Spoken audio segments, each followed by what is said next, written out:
Well, we've talked a lot about writing a book and all the ways that you can really monetize this author brand. One of the best ways that I know is speaking. I want to spend a little time on speaking because I do get a lot of questions about this and the reason why speakers should write a book. Even though your message, you're putting it out there on a stage, there's some really, really good reasons why you also want to have a book. And so we're going to dive right into that. The first thing is as a speaker, we have to be the expert. Event planners, their job is to bring in the best of the best. And in many cases, their job's on the line if they don't. So they're going to be very specific and very intentional on who they bring in, especially if they're paying a speaker fee. When they're thinking about, well, who is worthy of being on the stage, it's a lot like the media. They look at authors as media worthy and also as stage worthy. For those of you wanting to really build your brand, monetize your message through speaking, a book is one of the easiest ways to get on a stage because of the thought leader and the authority status that comes with it. It's one of those check marks. Honestly, I've talked to meeting planners. I've seen this happen over and over and over again. They're considering different speakers and they're like, oh, has a book, check. Making it easy for them to get on a stage because you have a book is one of the simplest ways. But the other reason you want to do it is when you have a book that you can sell at the back of the room at an event, it's a win-win for everybody, actually. Win-win-win, because it's a win for you as the author. You're going to sell some books. It's a win for the event planner because they're providing even additional value by bringing you in and providing resources that either maybe the company buys or maybe the individual buys, but having something to take home is important. And then the person who buys the book or gets the book, it really benefits because even the best listeners, people don't retain everything that is said. Even if you take notes from a speaker, about 10% is retained. So you could have a message that truly could impact somebody's life, that could truly help them in the professional world, or maybe change something in their personal life, and yet they can't remember it all. Not because they don't want to, but it's just the way our brain works. When you have a book to sell at the back of the room, you are actually helping the people in the audience. You are enabling them to take and learn this information. After Zig Ziglar died, thousands and thousands of letters came through of all the impact that he made on people all over the world. I mean, millions and millions of people. Miss Laurie Majors, his assistant, actually went through all of these testimonials and to find out where were people really getting the most impacted. Was it when Zig was on a stage? Was it through this or that? And the number one impact came through reading the books, listening to the tapes, the CDs, meaning it's that continuous education that helps you hear it when you're speaking, when somebody's speaking, but you can't retain it and implement it until you're continuously listening to it. And so when you have a book and they're able to go back and read what you just said, it's going to help them to really implement what you just taught them more than ever before. Also, one of the benefits as a speaker, you can pre-sell your book to the event planner, to the company. I do this for all of my contracts where I will give them the opportunity to purchase my books at wholesale in any quantity that they want. So let's just say the retail is $20. I may give them the option to buy the books at $10 or less, depending on the volume. And then they can either give the books away, they can sell the books. It doesn't matter to me. If they choose to not do that, then they give me the opportunity to sell my books at retail when I'm there. That's just part of my contract. But the benefit of pre-selling is there are many situations for a speaker where they don't have a huge speaking budget. And maybe you want to make a certain amount of money. Well, if you pre-sell the books, even at wholesale, a lot of times a company will have a continuing education budget that is separate from a speaker budget. So they may have a budget to buy 1,000 books or 100 books or whatever it may be, but they may not have as much. So think of it that way. I had a client one time that bought a book for every single person in the audience. I think there were about 300 people in the audience. Let's just say I sold them at $10, $3,000, plus I got my speaker fee. That was a good day. So you just don't know. And for the company, it gives them an opportunity to do something for their people. And a lot of people want to buy books in advance and give them out to everybody. Don't underestimate that. And then finally, give your book away for free. Some people have a different opinion on this. I believe that if you are really truly using your book to build your brand, your platform, don't be afraid to give it away for free. I give a book away as my business card, for real. The title is Your Book is Your Business Card. Yes, I have invested money in it, but it's the best investment I've ever made because people will throw away your business card all day long. but they will not throw away your book. They just don't do it. We value books.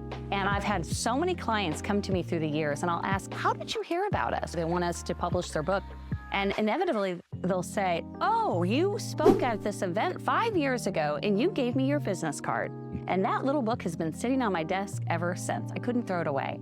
But think of your book as that business card and give it away for free, or throw in 100 copies free with a speaking engagement. Use it as leverage. And, come get creative with it. Having a book as a speaker not only will get you on more stages, you'll get higher speaking fees, and you have the ability to make more revenue and help more people. A couple more things about speaking. People ask me too, well, I'm not really a speaker yet, I just wrote a book. Well, the easiest way to begin building your speaker platform is to take your book, the core message of the book, and the core chapters, and create a one-sheet. Every speaker needs a one-sheet. A one-sheet is just an overview of all the topics that you speak on. Even if you don't speak on any topics today, go through your book and pull out those chapters. I did exactly this with Winning in Life Now. I wasn't a speaker. Somebody asked me to speak, and they asked me for my one-sheet with what are my topics, and I didn't have any. So what did I do? I went through my chapters. One of my speaking topics, and it was also the title of my chapter, was The Power of Belief. My next one was goal setting. My next one, and so that is exactly how I created my little speaking topics. You could do the same thing because your core message is your core message. Your chapters are ways that you're sharing that information, and it's just a really easy way without recreating the wheel. And then you want to be very specific of how you write up your speaking description.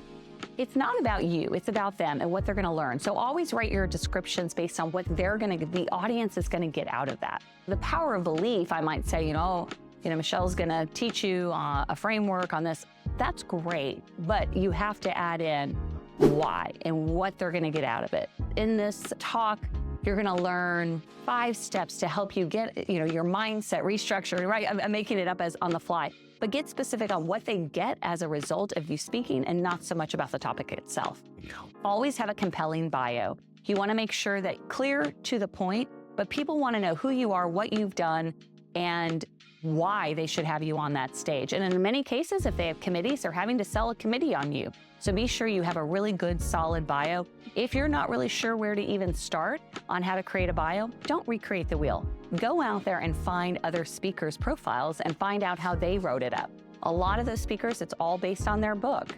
It's based on what they've done. If you don't have anything to put in a bio yet, maybe you don't have a business, maybe you've never done any speaking, then talk about your passions. Talk about, Michelle is passionate about helping people to overcome procrastination or whatever the topic is. I don't have to specifically say, I've been speaking for 10 years. But making sure that the bio is sharp, you have very specific and well-written speaking topics. And if in doubt, go find other speakers. You can go to michelleprince.com, or you can go, there's sites like espeakers.com, all of which have lots and lots of examples of speaker one-sheet, speaker bios, etc. But make sure that that is done and done right. All right, one last thing I'll say about speaking, and the question I do get a lot is, should I speak for free? Well, my answer to that is absolutely, but approach everything as a professional speaker. So if, again, you've written a book about your passions and your experiences, you should want to talk about this, right? Because you're passionate about it, or you're passionate about helping people with this topic of your book. And so my view on this is to go spend 30 minutes, 45 minutes to an hour talking about something I love. Why wouldn't I do it?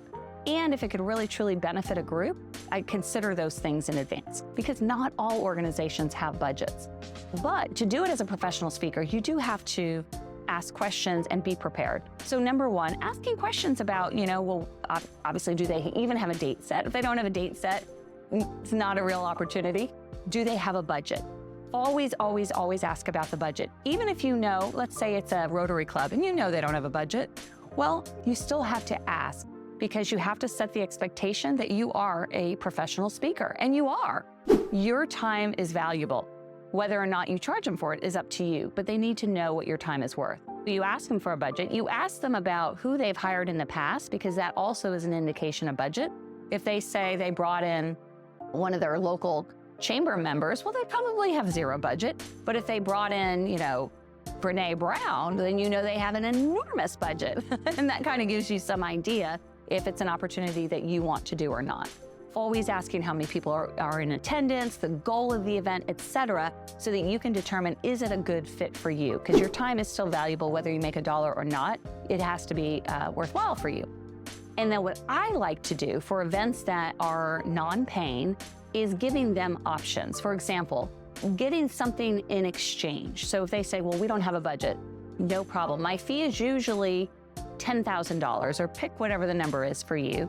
I'm willing to do it for free because I like to give back to my local community. In exchange, can I sell my books? Or in exchange, can I get an email address of everyone in attendance? Or in exchange, can I put an ad in your brochure?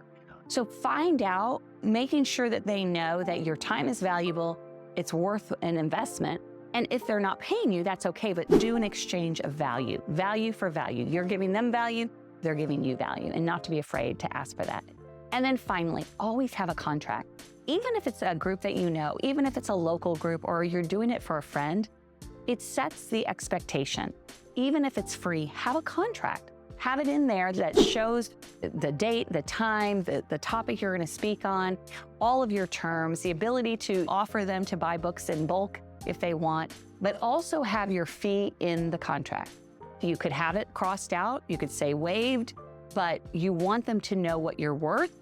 That will set the expectation and it will open up more opportunities. Eventually, starting to speak free is not a bad thing. And in fact, Zig, when asked, he would always tell people, speak for free, because you're basically practicing and honing your craft.